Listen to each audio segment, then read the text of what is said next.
Let's start by having you talk a little bit about your kind of upbringing. And you mentioned during our pre interview conference you have an evangelical background. So tell us a little bit about that. And tell us a little bit about your kind of race consciousness at that time and how it evolved as you learn more. Right. So, yes, I was raised definitely evangelical, one of the sort of non-denomination type churches. I guess it would be Baptist because they didn't baptize babies. So I don't know if that technically qualifies as Baptist or not. And somewhat Pentecostal as well. And then in terms of race and politics and things like that, I was definitely raised probably within the norm of white evangelicalism. I'm sure my parents were, Republicans, but they weren't like avidly political in any way. But definitely church was all white church, went to all white elementary school, all white high school. Kind of the town I lived in is an old German town. Um, and so I was always kind of raised that, racism is bad. Obviously, everybody says that. And then also, to some degree, to thinking that it was more of a problem in the past that we've kind of gotten around that, and especially Christians aren't racist, right? I mean, definitely not Christians. So, and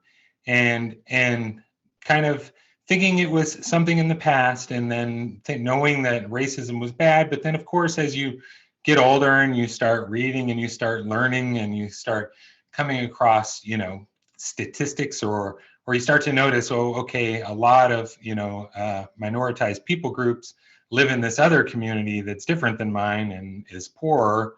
And you see statistics about disparity. You see statistics about disparity in education. And then thinking that I was definitely not racist and I was raised to not be racist, you start to try to explain, well, then what's the problem? I guess it must be cultural, right? So I kind of landed there, and that fit within my world perfectly within Christian evangelicalism. I'd say it's a perfect fit, that it's just behavior and culture, right? And there may be some past to it that caused the culture to decline in this way, but that was the explanation. So in a sense, that was my form of racism, right? Of course, at the time, I had no idea how racist that was. It seemed like, when you move to a cultural explanation or a behavioral explanation, that you're not saying anyone was like born in a certain way or that it had to do with race. It just had to do with culture, right? And so I kind of followed that path. It wasn't like a daily thing. Another thing about white evangelicalism is you don't have to think about it very often.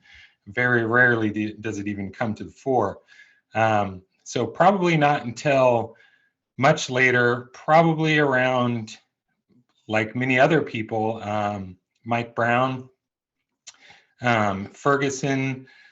Around that time, I would say I was in the headspace of like, okay, I'm definitely willing to listen. And then in particular, there was an organization, Reformed African American Network, Jamar Tisby, Dr. Jamar Tisby, and then now I believe they're called The Witness.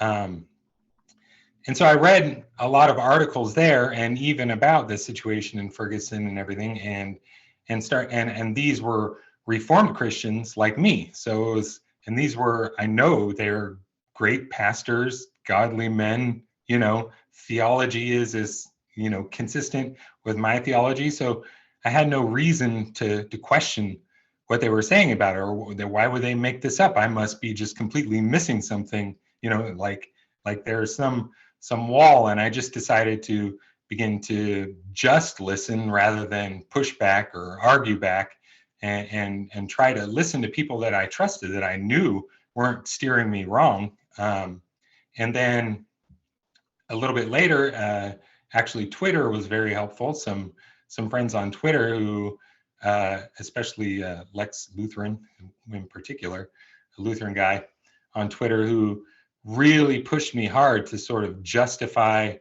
my because I was largely in the Reformed community, that my Christian traditions like take on race. I was convinced, oh no, they're against racism. Well, okay, we'll prove it, right? Find me the articles. Okay, this and this and this recently happened. Where did they speak up about it? Did they say anything about it?